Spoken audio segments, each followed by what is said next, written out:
I never thought a simple backyard barbecue would change the course of my entire life. Looking back, I can still smell the charcoal, hear the clinking of glasses, and remember the exact moment my world shattered. I had been married to my wife, Sarah, for 9 years. We weren't perfect, but I thought we were solid. I worked long hours to provide for us, while she mostly stayed home, managing the house and volunteering with neighborhood events. We were that couple everyone thought had it together. I was proud to call her my wife. So when summer came, I thought hosting a barbecue would be a fun way to bring friends and neighbors together. I invited the usual crowd, old college buddies, co-workers, and a few neighbors, including Mark, the guy who had moved in next door about a year earlier. He was charming, a little too smooth if I'm being honest, but I brushed it off. He and Sarah always seemed to get along, maybe a little too well, but I trusted my wife completely. The party started off great. Laughter filled the yard, kids ran around, and I was busy manning the grill. Every time I turned, Sarah and Mark were talking, closer than I would have liked, but I shrugged it off. After all, it was just conversation, right? But as the evening went on, something felt off. Their laughter seemed a little too private, the way his hand brushed against hers a little too casually. I tried to bury the thought, telling myself not to be paranoid. Then came the moment that cracked the facade wide open. We were gathered around the patio table when Mark, clearly drunk, raised his beer and said loudly, "I think it's time everyone here knew I'm gonna be a dad." The group cheered at first, assuming he was announcing something with his girlfriend. But then he smirked, leaned back in his chair, and said, "And the funny part is, it's not with who you think." The laughter died down. My stomach dropped. And then he looked right at Sarah. Her face went pale. She didn't say a word. She just froze. That silence, her silence, was my answer.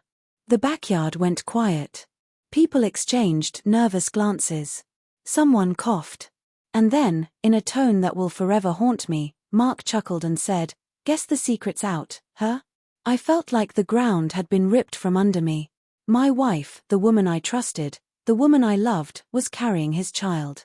And he had the audacity to announce it at my party. I remember staring at Sarah, waiting for her to deny it, to tell me it wasn't true. But tears welled up in her eyes, and she whispered, "I'm sorry." That was it. No explanation, no denial. Just guilt. I don't even remember how the party ended.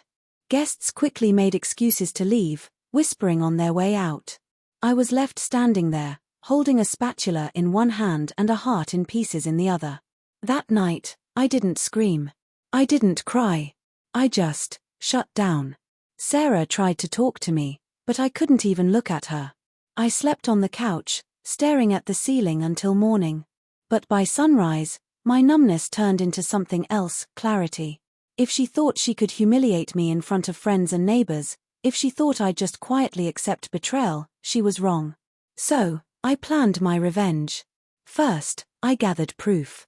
While Sarah was out running errands, I went through her phone. The messages were all their months of sneaking around, intimate conversations, plans to start a new life together. I took screenshots of everything and backed them up. Then I called a lawyer.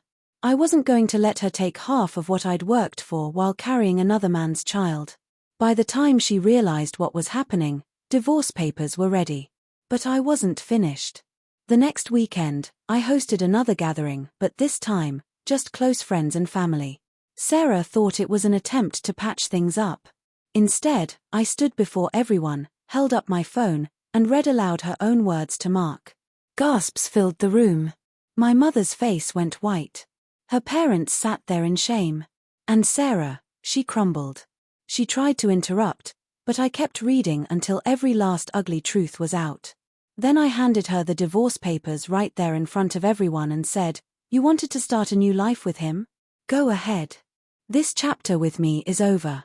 She begged, she cried, she even tried to say she'd been confused, that it was a mistake. But I was done. Mark. Well, turns out he wasn't so thrilled about the responsibility once the spotlight hit him. Within weeks, he skipped town. Left Sarah alone, pregnant, and with nothing. Meanwhile, I moved forward. The divorce went through, and I kept the house, my savings, And most importantly, my dignity. It wasn't easy. There were nights I felt broken, mornings I didn't want to get up. But slowly, I started to rebuild.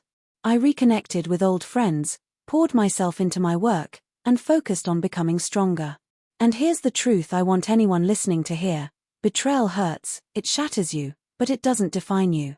Sarah thought she destroyed me that night at the barbecue. But in reality, she freed me. She showed me who she really was, and gave me the chance to reclaim my life. If you've ever been betrayed, know this: you're not weak for hurting. But you are strong for standing up, walking away, and choosing yourself. Because sometimes the greatest revenge isn't anger, or even payback. Sometimes, the greatest revenge is living well.